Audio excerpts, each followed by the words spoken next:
Dear learners, I welcome you to the lecture series on Advanced Database Management System. In the last lecture, we have discussed about the fragmentation process. So how do we fragment a relation, and what are the important concepts that we need to keep in mind while fragmenting a relations. So when we fragment a relation, so we need a set of conditions. So we call it as simple predicates. So it is taken from the applications that are accessing the data at different sites. So each query, what are the conditions given in the where class? These conditions could be used for deciding these simple predicates. So after deciding the simple predicates, we have applied the conjunction and negation of all these simple predicates to arrive at set of min-term predicates. And these min-term predicates were used to finally fragment a relation. And also we have discussed about the primary horizontal fragmentation.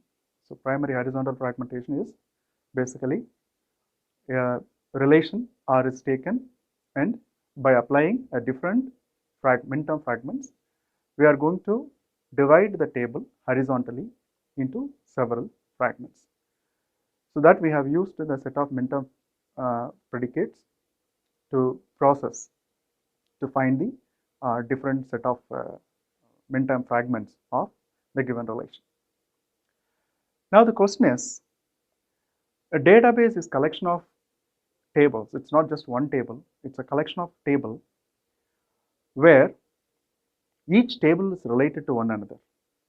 May not be all relations, but some relation they are related to other relation, and that relation is through the primary key and the foreign key relationship.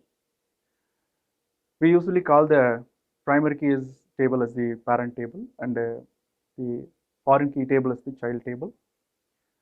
So the primary key, which is in one table, the same attribute is included in the another table as a foreign key. So it is going to refer, that is the domain of these two are going to be same, and we establish link between these two tables, the primary key and foreign key.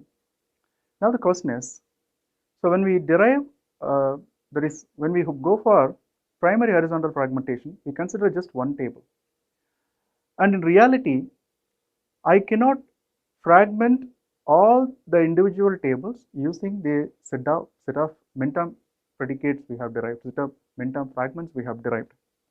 It is a difficult task. The reason is, if I fragment one table on set of attributes, values on set of attributes, the same set of attributes may not present in other tables. Now the question is, how do we fragment the other tables? Because if we send, for example, a student personal detail to one particular site, and the mark details are stored in a different table, and we must send the student's mark details to the same site. So how do we do that? So for that process, we call this fragment as derived horizontal fragmentation. So the another variety of horizontal fragmentation is derived horizontal fragmentation. Let us discuss about the derived horizontal fragmentation in this lecture. Now let us go to the presentation. So derived horizontal fragmentation is the process of creating horizontal fragments of a table in question based on the already created horizontal fragment of another relation. For example, the base table. This is called the derived horizontal fragmentation. So when I have a database, so one relation is linked with other relation through the foreign key primary key foreign key relationship. So we may call that table with the primary key as the owner relation, primary key as a owner relation, and the foreign key table as the member relation.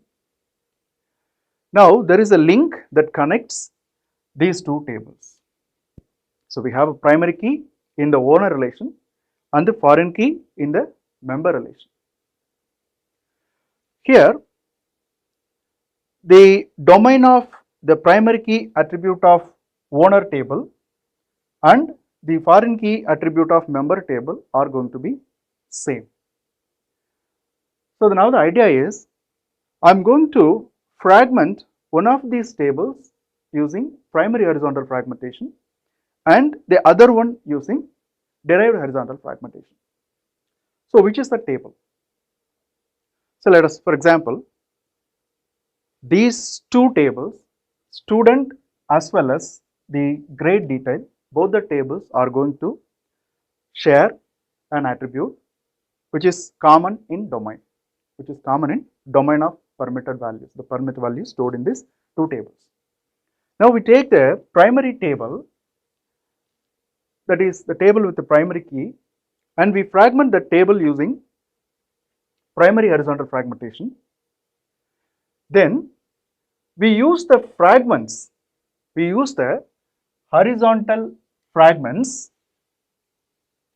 that were created from the student relation, to further fragment the member relation, that is in our case the grade detail. Semi-join is a join operation that results in a structure and records of one table that match with the records of the other table. So here you see we have two relations. One is R, the other one is S. R has three attributes A1, A2, A3. S has three attributes B1, B2 and A1. If you observe this from these two tables, you can understand A1 is the attribute which is common between these two tables.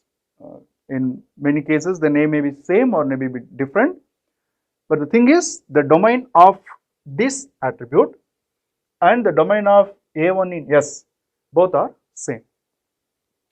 Now the symbol is, this symbol is the semi-join symbol.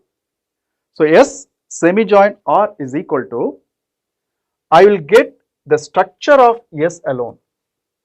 You observe carefully, see it looks like S as it is without any changes. So no attribute is taken from the relation R. So this is semi-join. But what about records? The records are filtered. Records are filtered on comparison of A1 of table S with A1 of table R. If both values are same, that record will be included in this fragment. So S semi-join R, see that the semi-join, it is open on the right hand side. That means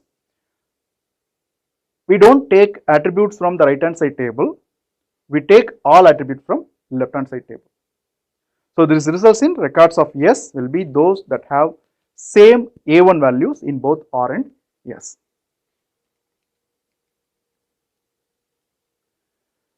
Now let us see an example, this table. We have student table with some records and we have grade tables with some records.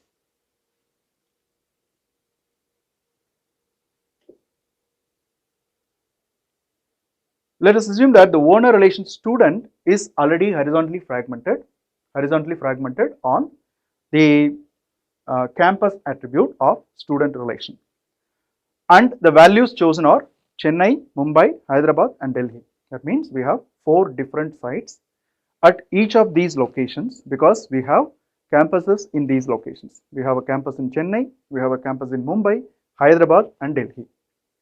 That means we have already assumed that we have already fragmented the student relation according to this fragment, that is min-term predicate and min-term fragment values. Campus Chennai. Now what we have is student 1, student 2, student 3 and student 4. Now if I am going to join this table, the member relation grade detail should also be fragmented into 4 fragments only, because the primary table, that is primary key table, student is already fragmented and into 4 fragments. So what we expect is, we want to fragment the member relation in such a way that the records related to those 4 already fragmented tables will end up in the same fragment, that is same site. So that's where we are applying the semi-join operation. So how did we apply this semi-join operation? So we create the grade detail 1 by performing the semi-join between grade detail and student table. Student 1 is the fragment that was resulted from the applying the min-term predicates, predicate 1. Likewise, GD2, the same grade detail table is semi-joined with student. So now what happens? Student 1 have, assume that to student 1 have 10 records, grade detail have all the records of it. Now the common attribute value, in our case, the student register number is matched with, see here, register number of the student is common in both relations, in student and grade detail, and these two are compared. So the records of student 1 and grade details are compared on the value of the register number attribute. So only the register number of student 1 will match with the register number of the grade detail. So what we have, the fragment of grade detail is according to the register number of student 1. That is, now student 1 and GD1 will have the records of same person, same set of people. So that is the idea of this derived horizontal fragmentation. See example here. What did we do? So grade detail, semi-join, student 1, it's end up in 2 records. Now the idea is the register number 1, 2, 3 is the only student who end up in fragment 1. Likewise in grade detail 2, that is grade detail 2, what we have is 108 and 134. So these 2 students are part of student 2 fragment. Likewise, we have fragmented into 4 fragments. Now the related details are end up in same site. So one particular site, all these records are end up in. So this is what the derived horizontal fragmentation is about. So once we finish this one, there is an important step, that is correctness of fragmentation. So this is very, very important. That is, it is to check whether we have missed any data during fragmentation or any data is added extra.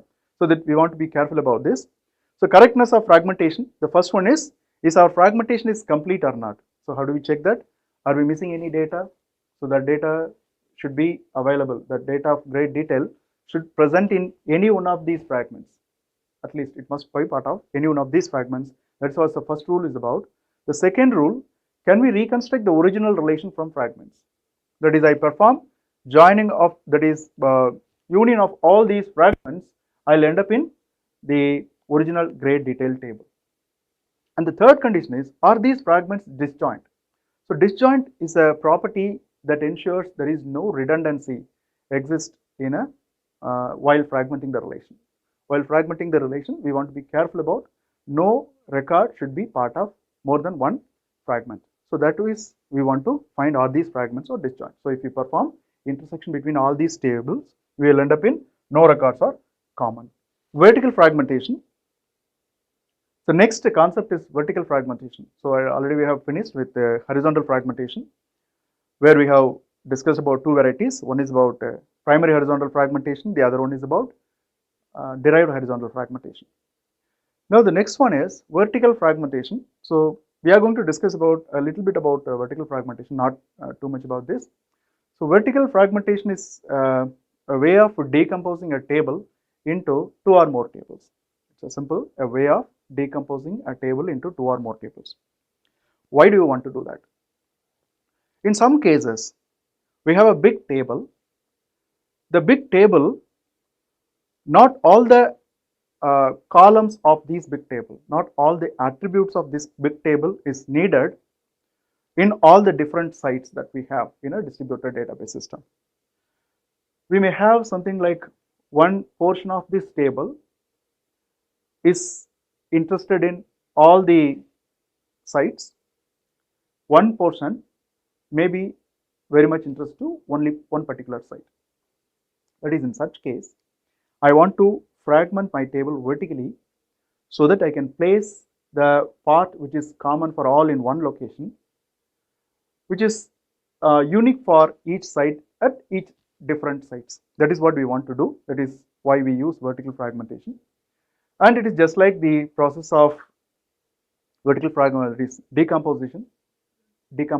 That is during the normalization process, you must have studied decomposing a relation into two or more relations.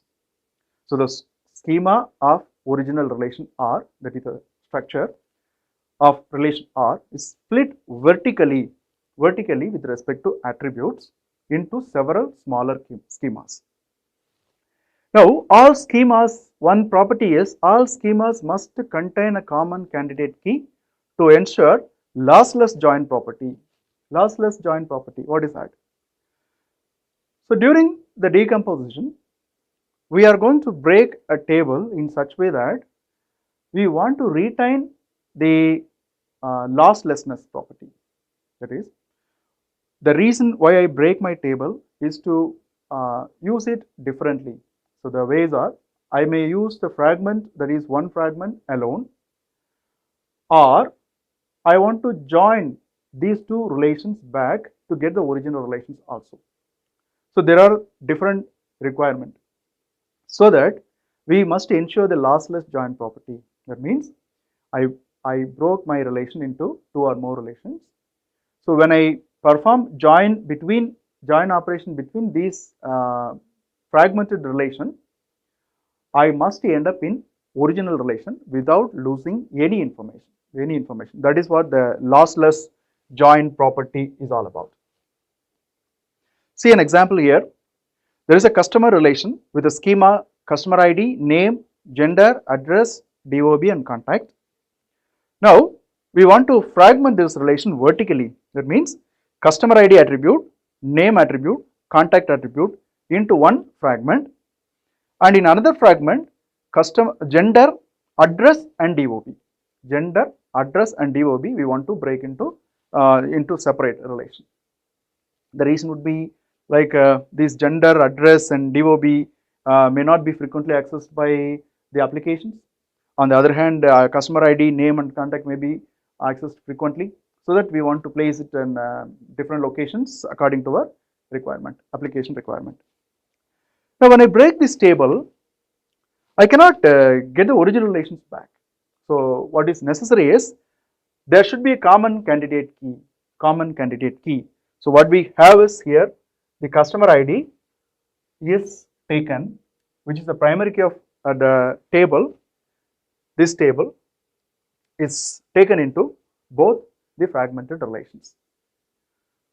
Now what we have is the vertical fragmentation of the relation customer. And if suppose this is very simple way of doing this one.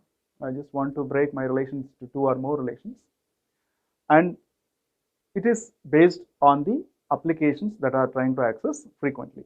So this portion may be accessed frequently, customer 1 may be accessed frequently, or the customer 2 may be accessed frequently in different location, not in the same site and different site. So accordingly we are going to fragment the relations vertically. Okay, we have discussed about derived horizontal fragmentation.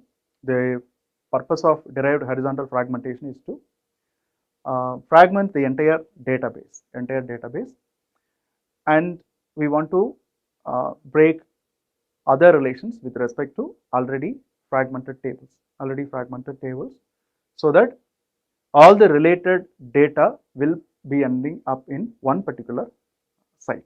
So that is the idea for derived horizontal fragmentation. The next fragmentation type out of the two types, actually we have three types. One is horizontal fragmentation, another one is vertical fragmentation, and third one is hybrid fragmentation.